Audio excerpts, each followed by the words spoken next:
നമസ്കാരം, film companion സൗത്തിലേക്ക് എല്ലാവർക്കും സ്വാഗതം. ഇന്നത്തെ എപ്പിസോഡിൽ നമ്മൾ സംസാരിക്കുന്നത് മലയാള സിനിമ ലോക പ്രേക്ഷകർക്ക് കൊടുത്ത മമ്മൂട്ടി എന്ന നടന്റെ ഏറ്റവും ഇഷ്ടപ്പെട്ട 10 പ്രകടനങ്ങളെക്കുറിച്ചാണ്. ആദ്യത്തെ സിനിമ 1987 പുറത്തിറങ്ങിയ ലോഹിതദാസിന്റെ രചനയിൽ സിബി മലയിൽ സംവിധാനം ചെയ്ത തനിയാവർത്തനം എന്ന സിനിമയാണ്. ചില കാര്യങ്ങൾ അല്ലെങ്കിൽ ചിലത് പഴയതുപോലെ ആവർത്തിക്കപ്പെടണം എന്നുള്ളത് നമ്മൾ ജീവിക്കുന്ന സമൂഹത്തിന്റെ മാത്രം നിർബന്ധമാണ്. അമ്മാവന്റെ മാനസിക വിഭ്രാന്തി കുടുംബത്തിലെ മറ്റൊരു പുരുഷന് വന്നിരിക്കണം എന്നുള്ളത് ആ സമൂഹത്തിന്റെ മാത്രം ആവശ്യമാണ്. അങ്ങനെ സമൂഹത്തിന്റെ നിരന്തരമായ ചോദ്യത്തിൽ നിന്ന്, പീഡനങ്ങളിൽ നിന്ന് മാനസിക വിഭ്രാന്തിയിലേക്ക് എത്തിപ്പെടുന്ന ബാലഗോപാലന്റെ കഥയാണ് തനിയാവർത്തനം എന്ന സിനിമ. ഒരു സ്വപ്നം കണ്ട് ഞെട്ടിയുണരുന്ന ബാലഗോപാലൻ എന്ന മമ്മൂട്ടിയുടെ കഥാപാത്രം അമ്മാവന്റെ അതേ വഴിയിൽ ഭ്രാന്തിലേക്ക് കടക്കുകയാണെന്ന് കുടുംബക്കാരെല്ലാം കൂടി ചേർന്ന് വിശ്വസിക്കുന്നു. അല്ലെങ്കിൽ എല്ലാവരെയും അവരങ്ങനെ വിശ്വസിപ്പിക്കുന്നു. അങ്ങനെ പറഞ്ഞ് അദ്ദേഹത്തെ ഒരു ഭ്രാന്തൻ ആക്കി മാറ്റുന്നു. സഹോദരിയുടെ പെണ്ണ് കാണൽ ചടങ്ങിലേക്ക് കയറി വരുന്ന ബാലഗോപാലനെ വീട്ടുകാർ അഭിസംബോധന ചെയ്യുന്നത് 2 വീടപ്പുറം താമസിക്കുന്ന ആളെന്നാണ്.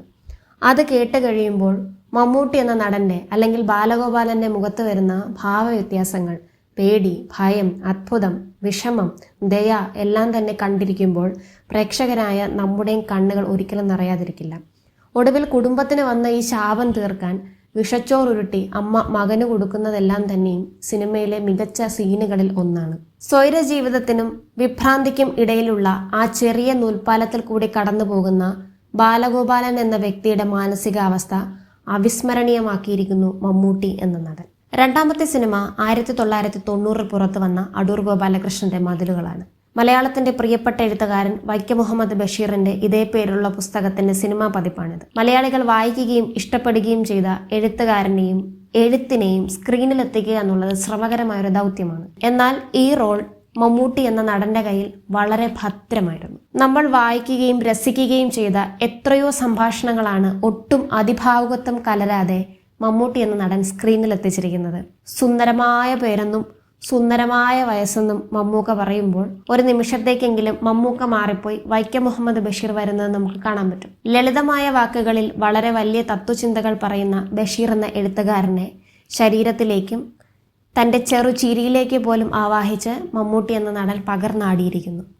ഒടുവിൽ താൻ സ്വാതന്ത്ര്യത്തിലേക്കല്ല ജയിലിൽ നിന്നും പുറത്തേക്ക് പോകുന്നത് എന്ന് വിശ്വസിച്ച് പ്രണയം ജയിലിൽ ബാക്കി വെച്ച് കണ്ണുകൾ നിറഞ്ഞ് നാരായണി എറിയുന്ന ചുള്ളിക്കമ്പിലേക്ക് നോക്കുന്ന ബഷീറിനെ മമ്മൂട്ടി അവിസ്മരണീയമാക്കിയിരിക്കുന്നു. അടുത്ത സിനിമ 1992 പുറത്തിറങ്ങിയ ജോഷി സംവിധാനം ചെയ്ത കൗരവരാണ്. അഭിനയിച്ചവരെല്ലാം മത്സരിച്ച് ഒരു സിനിമ കൂടിയായിരുന്നു ഇത്. ഗുണ്ടാ ജീവിതം മതിയാക്കി സ്വസ്ഥമായൊരു കുടുംബജീവിതത്തിലേക്ക് കടക്കാൻ ശ്രമിക്കുമ്പോൾ വീണ്ടും പഴയ നിയമവിരുദ്ധ ജീവിതത്തിലേക്ക് വലിച്ചിടപ്പെടുന്ന ആന്റണി എന്ന കഥാപാത്രത്തെയാണ് മമ്മൂട്ടി അവതരിപ്പിച്ചിട്ടുള്ളത്. ഭാര്യയും മകളെയും നഷ്ടപ്പെട്ടതിലുള്ള വേദന, നിരാശ, അതിൽ നിന്നുണ്ടാകുന്ന അക്രമം, കുടുംബത്തോടുള്ള സ്നേഹം, അങ്ങനെ പല വികാരങ്ങൾ മമ്മൂട്ടി എന്ന നടനിൽ മാറി മാറി വരുന്നുണ്ട്. സ്നേഹവും വെറുപ്പും മാറി മാറി വരുന്ന, വൈകാരികപരവും നിയമപരവുമായ പ്രതിസന്ധികളിൽ ഏർപ്പെടുന്ന, എന്നാൽ മനുഷ്യത്വം മരിക്കാത്ത ഇമോഷണലായ പ്രതിസന്ധികളിൽ, വൈകാരികമായ പ്രതിസന്ധികളിൽ പെടുമ്പോൾ മനുഷ്യനാകാൻ ശ്രമിക്കുന്ന ആന്റണി എന്ന കഥാപാത്രത്തിന്റെ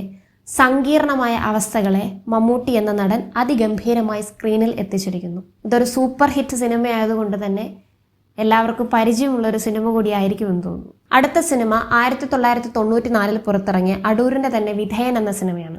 വിധേയപ്പെടുന്ന മനുഷ്യരുടെ ജീവിതം, കുടിയേറ്റ ജീവിതങ്ങളുടെ പശ്ചാത്തലത്തിൽ അവതരിപ്പിച്ച സിനിമയാണിത്. സക്രിയയുടെ ഭാസ്കര പട്ടേലരും എന്റെ ജീവിതവുമാണ് സിനിമയ്ക്ക് ആസ്പദമാക്കിയിട്ടുള്ള എഴുത്ത്. സിനിമ പറയുന്ന വളരെ വലിയ ആഴമുള്ള കാര്യങ്ങളെ വിശ്വാസയോഗ്യമാക്കുന്നത് വില്ലനായ മമ്മൂട്ടി അവതരിപ്പിക്കുന്ന ഭാസ്കര പട്ടേലരാണ്. ഗോപകുമാർ അവതരിപ്പിക്കുന്ന തൊമ്മി എന്ന കഥാപാത്രത്തിന്റെ നിസ്സഹായ അവസ്ഥയെ, അയാളുടെ വിധേയപ്പെടുന്ന മനസ്സിനെയൊക്കെ തന്നെയും നമ്മുടെ ഉള്ളിൽ പതിപ്പിക്കുന്നത് മനുഷ്യത്വമില്ലാതെ ഭാസ്കര പട്ടേലർ ചെയ്യുന്ന പ്രവർത്തികളാണ്. വിധേയപ്പെടലിനൊപ്പം തന്നെ ആരോട് വിധേയപ്പെടുന്നു എന്നതും പ്രധാനപ്പെട്ട ഒരു ഘടകമാണ്. മലയാളവും കന്നഡയും കലർന്ന ഭാഷ അതിഗംഭീരമായി മമ്മൂട്ടി സ്ക്രീനിൽ കൈകാര്യം ചെയ്തിരിക്കുന്നു. ഡയലോഗ് ഡെലിവറിയും അതിഗംഭീരമാണ്. കൂടെയുള്ള സ്തുതിപാഠകരുടെ ഇംഗിതത്തിനനുസരിച്ച് പ്രവർത്തിക്കുന്ന, സ്ത്രീകളെ കടന്നു പിടിക്കുന്ന, അധികാരം മത്ത് പിടിപ്പിക്കുന്ന ഭാസ്കര പട്ടേലർ വലിച്ചിട്ടിരുന്ന ആ കസേര മലയാളി പ്രേക്ഷകരുടെ മനസ്സിലേക്ക് മമ്മൂട്ടി എന്ന നടൻ വലിച്ചിട്ടിരുന്ന കസേര കൂടിയാണ്. അധികാരത്തിന്റെ ഹുങ്ക് തലയ്ക്ക് പിടിച്ച പട്ടേലരെ നമ്മൾ കാണുന്നത് പോത്തിന്റെ കൊമ്പിന്റെ പശ്ചാത്തലത്തിലാണ്.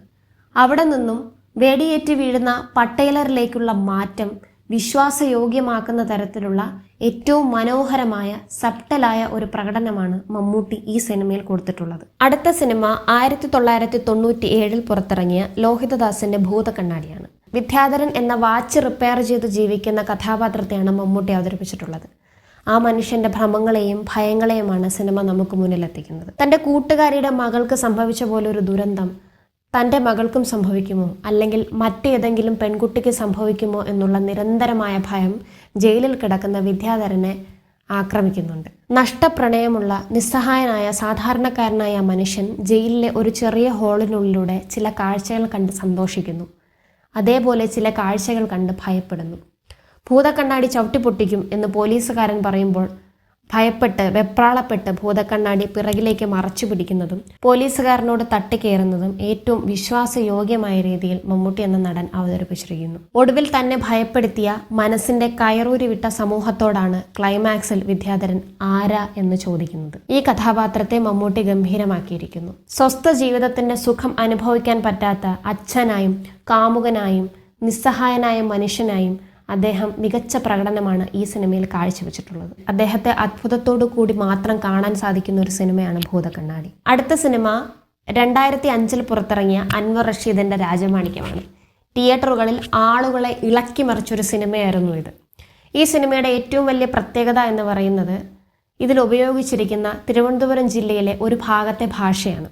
സിനിമയ്ക്കുള്ളിൽ തമാശയ്ക്ക് വേണ്ടി മാത്രം ഉപയോഗിച്ച ഒരു ഭാഷയാണ് ഈ സിനിമയ്ക്കുള്ളിൽ അതിവൈകാരികമായ രംഗങ്ങളിലും അതിലെ കഥാപാത്രങ്ങൾ സംസാരിക്കുന്നത്. ഒഴിവാക്കപ്പെട്ട വൈകാരികമായ പ്രശ്നങ്ങളുള്ള എന്നാൽ ഒരിക്കലും മാസ് വിടാത്ത മമ്മൂട്ടിയുടെ അതിഗംഭീരമായ ഒരു മാസ് പെർഫോമൻസ് ആയിരുന്നു രാജമാണിക്യം എന്ന സിനിമയിലുണ്ടായിരുന്നത്. മമ്മൂട്ടിയിലെ സൂപ്പർ സ്റ്റാറിനെ പരമാവധി ഉപയോഗിച്ചൊരു സിനിമ കൂടിയായിരുന്നു അത്. ഒറ്റക്കണ്ണുള്ള, വിദ്യാഭ്യാസമില്ലാത്ത, വിവിധ നിറങ്ങളിലെ വസ്ത്രങ്ങൾ ഉടുക്കുന്ന, മാസ് കാണിക്കുന്ന പുതിയ ഹീറോയെ വേറൊരാളെ ആ ഭാഗത്ത് സങ്കല്പിക്കാനാവാത്ത വിധം അതിഗംഭീരമാക്കിയിരിക്കുന്നു മമ്മൂട്ടിയിലെ ആ നടൻ. ആക്ഷനും ഹ്യൂമറും ഫൈറ്റും സെന്റിമെന്റ്സും എല്ലാം വർക്കൗട്ടായ മലയാളത്തിലെ മികച്ച മാസ് മസാല എന്റർടൈനർ സിനിമകളിൽ ആദ്യത്തെ 10 എപ്പോഴും വരാൻ സാധ്യതയുള്ള ഒരു സിനിമയാണ് രാജമാണിക്യം. അടുത്ത സിനിമ 2006 പുറത്തിറങ്ങിയ ബ്ലസ്സി സംവിധാനം ചെയ്ത പളുങ്കാണ്. തിയേറ്ററിൽ ഈ സിനിമ കാണുമ്പോൾ മമ്മൂട്ടിയുടെ മകൾ എങ്ങനെയാണ് മരിച്ചത് എന്ന് ആ പ്രായത്തിൽ മനസ്സിലായില്ലെങ്കിൽ പോലും മമ്മൂട്ടി കരയുന്നത് കണ്ട് തിയേറ്ററിലിരുന്ന് കരഞ്ഞതിൻ്റെ ഓർമ്മയാണ് പളുങ്ക് എന്ന സിനിമ. ഒടുവിൽ ആ പെൺകുട്ടി എങ്ങനെ മരിച്ചു എന്ന് കാരണം മനസ്സിലാക്കി ഈ സിനിമ പിന്നെയും കാണുമ്പോൾ ആ കഥാപാത്രത്തിൻ്റെ ആഴം ഒരുപാട് കൂടുകയായിരുന്നു.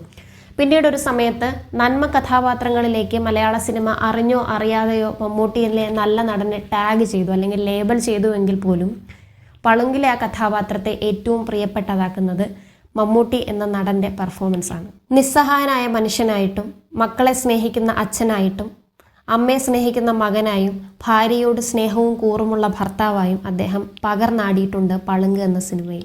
സെന്റിന്റെ മണമുള്ള ജുബ്ബ ഇട്ട് വരുന്ന ആളായും ക്ലൈമാക്സിൽ കാറ് തടഞ്ഞു നിർത്തി പെരുമഴയത്ത് മരിച്ചുപോയ മകൾക്ക് വേണ്ടി കരയുന്ന അച്ഛനായും പ്രകടനം നടത്തിയ മമ്മൂട്ടിയുടെ ഈ സിനിമ ഒരു ഞെട്ടലോടുകൂടിയല്ലാതെ ഇന്നും കണ്ടു തീർക്കാൻ എനിക്ക് പറ്റില്ല. അടുത്ത സിനിമ 2009 പുറത്തിറങ്ങിയ രഞ്ജിത്തിന്റെ പാലേരി മാണിക്യമാണ്. മമ്മൂട്ടി 3 കഥാപാത്രങ്ങളിലായി നിറഞ്ഞാടിയ പകർന്നാടിയ സിനിമയാണിത്. താൻ ജനിച്ച രാത്രി തന്നെ നടന്ന ഒരു കൊലപാതകത്തിന്റെ പിന്നിലുള്ള കാരണക്കാരായ ആൾക്കാരെ കണ്ടുപിടിക്കാൻ വർഷങ്ങൾക്ക് ശേഷം തിരിച്ചു വരുന്ന ഹരിദാസ് എന്ന കഥാപാത്രവുമായും അഹമ്മദ് ഹാജി എന്ന ക്രൂരനായ ഭൂവുടമയായും ഖാലിദ് എന്ന അഹമ്മദിന്റെ മകനായും മമ്മൂട്ടി 3 വ്യത്യസ്ത വേഷങ്ങളിൽ നിറഞ്ഞാടിയ ഒരു സിനിമയാണ് പാലേരി മാണിക്യം, ഒരു പാതിരാ കൊലപാതകത്തിന്റെ കഥ. 3 സ്വഭാവങ്ങളുള്ള 3 ജീവിത ലക്ഷ്യങ്ങളുള്ള ആ 3 മനുഷ്യരെയും 3 മനുഷ്യരായി തന്നെ മമ്മൂട്ടി എന്ന നടൻ സ്ക്രീനിൽ എത്തിച്ചിരിക്കുന്നു എന്നുള്ളത് ഒരു അത്ഭുതം കൂടിയാണ്. മമ്മൂട്ടിയുടെ ഏറ്റവും മികച്ച പ്രകടനങ്ങളുള്ള എന്നാൽ അണ്ടർ റേറ്റഡ് ആയ ഒരു പെർഫോമൻസ് ആണ് പാലേരി മാണിക്യത്തിലേതെന്ന് പലപ്പോഴും തോന്നാറുണ്ട്. ഈ സിനിമയ്ക്കും അതിനുള്ളിലെ എല്ലാ പെർഫോമൻസുകൾക്കും ഇപ്പോൾ കിട്ടുന്നതിൽ കൂടുതൽ അംഗീകാരം കിട്ടേണ്ടതുണ്ട് എന്ന് പലപ്പോഴും തോന്നിയിട്ടുണ്ട്. അടുത്ത സിനിമ 2010 പുറത്തിറങ്ങിയ രഞ്ജിത്തിന്റെ പ്രാഞ്ചിയേട്ടൻ ആൻഡ് സെയിന്റ് ആണ്.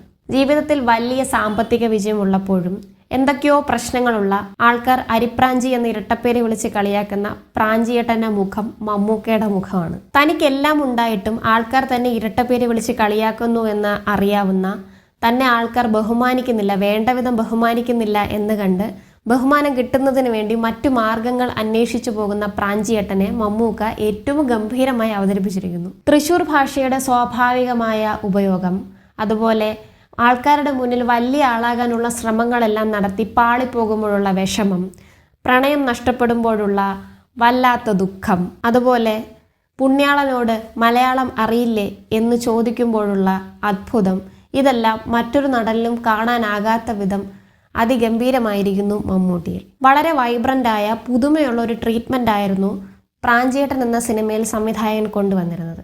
ഈ ട്രീറ്റ്മെൻറ്റിനെ ഏറ്റവും വിശ്വാസയോഗ്യമാക്കുന്നത്, ഏറ്റവും മനോഹരമാക്കുന്നത് മമ്മൂട്ടി എന്ന നടൻ്റെ സിനിമയ്ക്കുള്ളിലെ നല്ല പ്രകടനമാണ്. മമ്മൂട്ടി എന്ന നടൻ്റെ കരിയർ ബെസ്റ്റ് പെർഫോമൻസുകളിൽ ഒന്നുള്ളത് പ്രാഞ്ചിയേട്ടൻ ആൻഡ് സെയിൻറ്റിൽ ആണെന്ന് തോന്നുന്നു. മമ്മൂക്കയും ഇന്നസെൻറ്റുമുള്ള കോമ്പിനേഷൻ സീനുകളും സിനിമയിലെ മറ്റൊരു ബൂസ്റ്റിംഗ് ഫാക്ടറാണ്. അവസാനത്തെ സിനിമ 2019 പുറത്തിറങ്ങിയ ഖാലിദ് റഹ്മാന്റെ ഉണ്ടയാണ്. ഛത്തീസ്ഗഡിലെ മാവോയിസ്റ്റ് ഭീഷണിയുള്ള ഒരു പ്രശ്നബാധിത ബൂത്തിലേക്ക് ഇലക്ഷൻ ഡ്യൂട്ടിക്കായി പോകുന്ന കേരളത്തിൽ നിന്നുള്ള പോലീസുകാരുടെ ഒരു സംഘത്തിന്റെ ലീഡറാണ് SI മണികണ്ഠൻ എന്ന മമ്മൂട്ടി അവതരിപ്പിക്കുന്ന കഥാപാത്രം. എന്റെ കൂടെയുള്ളവർക്ക് ക്ഷീണം ഉണ്ടെന്ന് പറയുന്ന, ആഹാരം വീതം വെച്ചു കൊടുക്കുന്ന, ബൂട്ട്സും ലാത്തിയും എടുത്ത് ഹീറോയിസം കാണാൻ ഒരുമ്പെടാത്ത, മലയാള സിനിമയ്ക്ക് അത്ര പരിചയമില്ലാത്ത ഒരു പോലീസുകാരനാണ് മമ്മൂട്ടിയുടെ SI മണി. ഈ കഥാപാത്രത്തെ അദ്ദേഹം ഗംഭീരമാക്കിയിരിക്കുന്നു. SI മണി സാർ എന്ന കഥാപാത്രം ഭരണകൂടത്തിൻ്റെ മർദ്ദനോപാധി എന്ന നിലവിട്ട് വ്യവസ്ഥിതിയുടെ, നമ്മുടെ സിസ്റ്റത്തിൻ്റെ ഒരു ഇര കൂടിയായിട്ടാണ് സിനിമയിൽ അവതരിപ്പിക്കപ്പെട്ടിട്ടുള്ളത്. ഇത് മലയാള സിനിമയ്ക്ക് അധികം ശീലമില്ലാത്ത ഒരു അവതരണമാണ്. നിന്റെ ഭാഷ എനിക്കറിയില്ല, എങ്കിൽ പോലും നീ ഈ സ്ഥലം വിട്ടു പോകരുത്, ഇത് നിന്റെ മണ്ണാണ്, വിട്ടുകൊടുക്കരുത് എന്ന് പറയുന്ന, എങ്ങനെ ഇമോഷണൽ ആകാതിരിക്കും സാറേ എന്ന് ചോദിക്കുന്ന മമ്മൂട്ടിയുടെ വളരെ സബ്ടൈലായ ഒരു പെർഫോമൻസ് ഉള്ള സിനിമയാണ് ഉണ്ട. മാത്രവുമല്ല മലയാള സിനിമയിലെ വളരെ പൊളിറ്റിക്കലായ ഒരു സിനിമ കൂടിയാണിത്. ഇനിയും ഈ സിനിമ കണ്ടിട്ടില്ലെങ്കിൽ വളരെ പൊളിറ്റിക്കലായ മമ്മൂക്കയുടെ ഏറ്റവും മികച്ച, വളരെ ഒതുങ്ങിയ എന്നാൽ ആഴമുള്ള ഒരു പ്രകടനമുള്ള സിനിമ കൂടിയാണ് നമ്മൾ മിസ്സാക്കി കളയുന്നത്. ഇത് തിരഞ്ഞെടുത്ത 10 പ്രകടനങ്ങളുടെ ഒരു ലിസ്റ്റാണ്. ഇതിൽ ഉൾപ്പെടാത്ത എത്രയോ മികച്ച പ്രകടനങ്ങളുണ്ട്.